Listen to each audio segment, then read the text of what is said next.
السلام علیکم ورحمۃ اللہ وبرکاتہ. محترمہ صلی اللہ علی النبی الامی درود شریف صحیح ده کنه؟ دا بالکل صحیح ده. ځان سره قاعده یاد وساته.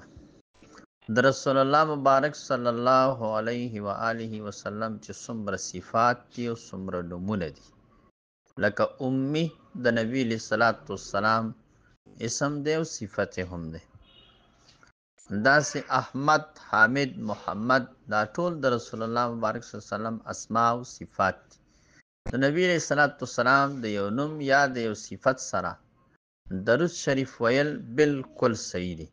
دا صلی الله علیه و آله و اصحابه وسلم دا به ترنه رستو کیږي او یا به ترنه مخکې کیږي په دعا کې یا بغیر د دعا نه، لکه اللهم صل علی سیدنا حامد صلی الله علیه وسلم.